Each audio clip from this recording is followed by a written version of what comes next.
বাংলাদেশের ইতিহাস বলেন বা সেই বিশ্ব নবীর থেকে এই পর্যন্ত যে ইতিহাস যদি আমার বলতে বলে আমি বলবো, দেখবেন যে কত রাজা বাদশাহ তার ডানে বামের যারা লোক তাদের গুলিতেই শেষ।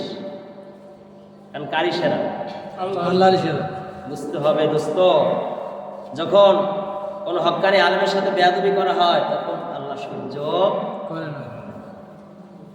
দেখেন হাদিস শরীফের ভিতরে এসেছে, কোনো ফাসেকের যদি আপনি প্রশংসা করেন তাহলে আল্লাহর আরশ কাঁপে। কোনো ফাসেক লোকের যদি আপনি কি করেন, প্রশংসা করেন, তখন আল্লাহর আরশ কাঁপে। আল্লাহ বরদাস্ত করে না। কিন্তু আমরা তো অনেক সময় ফাসেকের প্রশংসা করতে খুব মজা, নাউজুবিল্লাহ বলি। নাউজুবিল্লাহ। কোনো মানুষ কোনো মানুষের গোলামি করবে না, না। মানুষ শুধু কার গোলামি করবে? আল্লাহর গোলামি। আল্লাহর গোলামি করবে। যখন আপনি আল্লাহর গোলামি করবেন তখন আল্লাহ আপনাকে হেফাজত করবে, আর যখন আপনি মানুষের গোলামি করবেন